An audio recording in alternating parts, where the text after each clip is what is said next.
We have a quarterback battle going on at Oklahoma State, and it's unclear who's going to be the winner right now. But what is clear is that the Cowboys are going to struggle quite a bit in 2025. One of the worst teams in the Big 12 with very little returning production, just their tight end on offense, Josh Ford, coming back.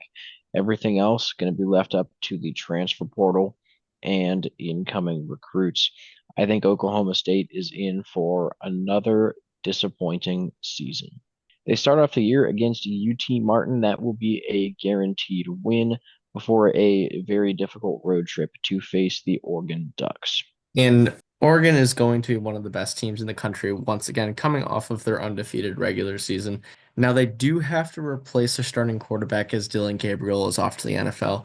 And Dante Moore was with the program last season as the backup and is going to be the starter this year. And there are some concerns with him, especially considering he hasn't been a starting quarterback in 2 years. And when he was a starting quarterback, it was at UCLA, and he had some okay numbers.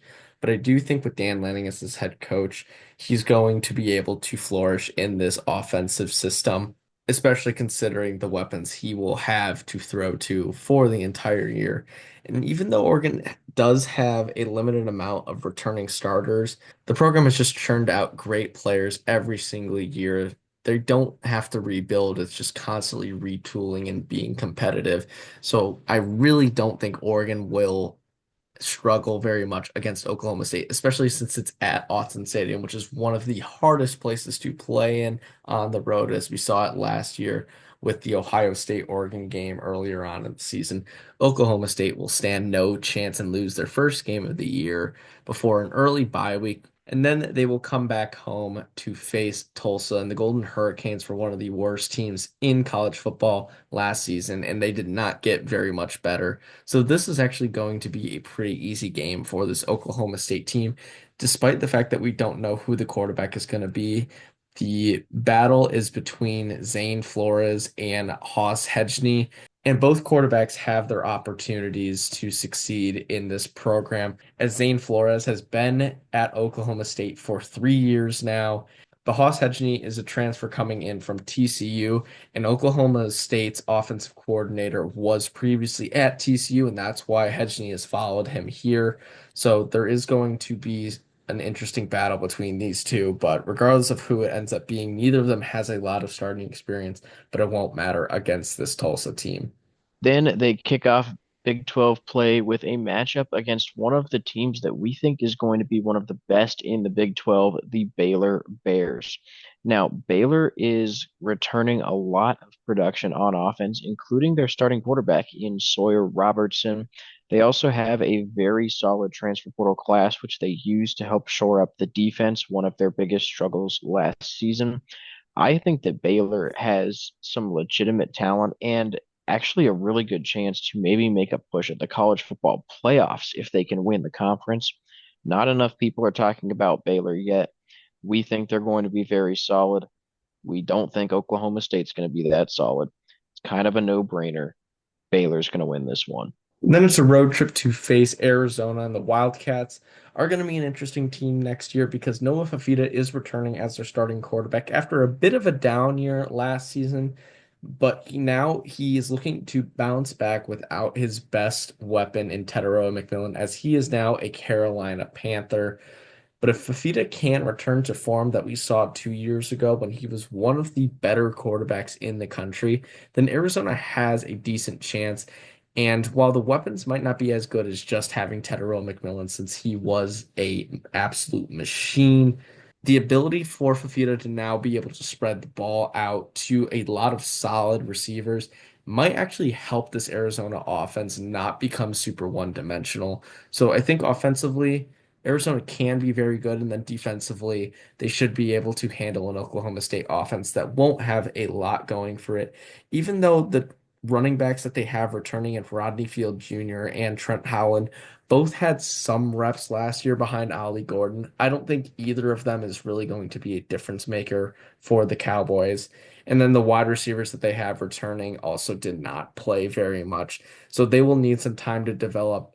This might be one of the only games in the Big 12 that Oklahoma State might have a chance in, but considering it is a road game after a tough game against Baylor, I don't think the Cowboys will be able to pull it off. So they will fall below 500 for the first time this season to 2-3 before facing Houston. And the Cougars brought in Connor Wagman to be their starting quarterback from Texas A&M after he was benched and replaced by Marcel Reed. But he still has a lot of potential as he showed flashes as an Aggie last season. And I think with another year to develop, he might actually turn into a solid quarterback. Granted, the weapons at Houston are not nearly as good as they were at Texas A&M. So this once again is going to be a game Oklahoma State might be able to compete in, especially considering that their defense, even though it is made up mostly of transfers, still looks like it might be pretty decent. Secondary looks okay with some returning starters from last season, but I think the biggest addition to this defense is going to be Brian McCoy coming in from Akron. He has racked up basically 100 tackles in his 2 seasons in college. And I think at Oklahoma State, he will have a great chance to do that once again. He's just going to be their biggest playmaker. As long as they can get a pass rush, Oklahoma State can be a competitive team. But against Houston, I'm going to trust the more experienced quarterback play because Weigman has played for an SEC school. So Oklahoma State will drop this game and move to 2-4. Then it's a matchup with the Cincinnati Bearcats. They have Brendan Sorsby returning for his second year as the starting quarterback. And I do think that he's going to do a pretty solid job. Cincinnati's going to have a decent chance to make a bowl game this season. But with the home field advantage, this is a game that Oklahoma State is going to have a good chance to win. One of their best chances to win a game in Big 12 play all season. I think that by this point, Oklahoma State should be able to put a solid enough game together. They can actually win a game in the Big 12, especially with the schedule getting a lot tougher down the stretch. And then it's a matchup with Texas Tech on the road. This is a team that I personally really like.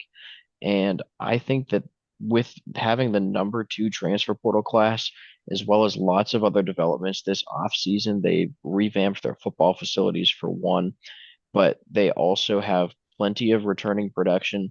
Just all around, all of the cards seem to be falling into place for Texas Tech to have a very special season. Along with Baylor, I think they're probably the two, I guess, dark horses in this conference because most people talk about the big four of Arizona State, Kansas State, Iowa State, and BYU, although BYU not as much anymore. But anyways, Texas Tech is going to be a very, very solid team, and they're playing this one at home. I see no way that Oklahoma State wins back-to-back games. They'll fall to 3-5 there. And they remain on the road this time facing Kansas. And the Jayhawks, I think, are going to be a pretty solid team next year. They fell short of expectations last season, particularly with Jalen Daniels not playing up to the level that a lot of people expect from him. But I do think this year he is finally going to be able to put all the pieces together, despite Kansas losing a good amount of their production from last season. I do think this is a year Jalen Daniels can maybe get into that like Heisman-ish conversation. I don't think he will actually be considered as a Heisman candidate, but he will definitely be able to put up some great numbers this season. I think will lead Kansas to a fairly competitive year. And it's the one thing that we see a lot in the Big 12 too. It can be very chaotic. Teams can win games that they're not supposed to, lose games they're not supposed to. But you're always going to have one of those streaky good teams. It was Arizona State last year. It might be Kansas this year, or those dark horse teams in Baylor or Texas Tech, like Jonah already mentioned. But I do think Kansas is the better team here over Oklahoma State. No chaos is going to happen this week on the road for the Cowboys, as they will fall to 3-6. And then they have a bye week to prepare for their last 3 games of the year, kicking it off with hosting Kansas State. And like Jonah already mentioned, the Wildcats are one of the favorites in the Big 12 to win the conference. And that stems from the fact that Avery Johnson is returning as their starting quarterback after a phenomenal season last year, a great dual threat quarterback who has a lot of his weapons returning as well. It's really no wonder why the Wildcats are one of the favorites to win the conference this year.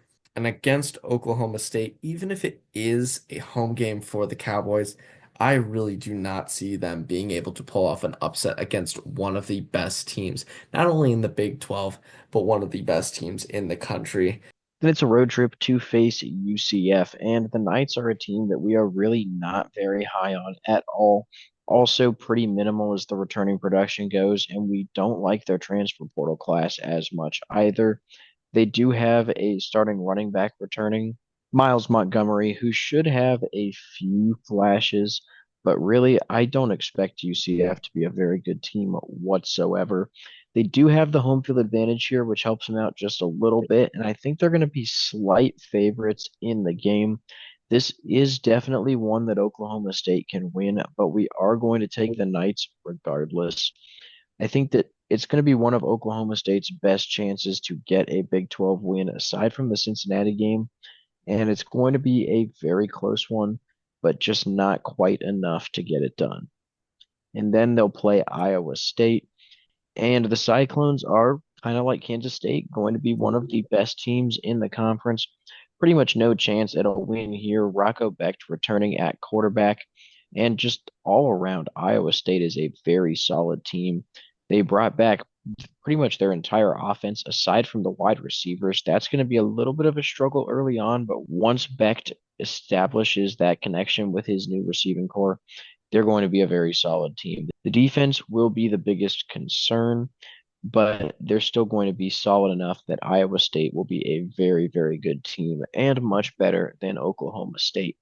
Now, our way too early projection was 4.55 wins and 7.45 losses. We had Oklahoma State going 4-8. That projection has gone down to 4.1 wins and 2.05 and 6.95 in Big 12 play. The floor going to be 2-10 winless in Big 12 play. I think it is entirely possible that they lose that Cincinnati game at home. The ceiling, though, getting 3 wins in Big 12, playing up to 5-7. Do not see a bowl game in the cards for the Cowboys this season. It's going to be quite the struggle even to get to that 5-7 mark with no definitive starting quarterback yet, and all of the issues with this team, how disappointing they were last season. I cannot possibly see them making a bowl game this year, and I think a very realistic outcome is our 3-9 prediction. So, thank you guys for watching. Please make sure to like and subscribe, and we'll see you in our next video.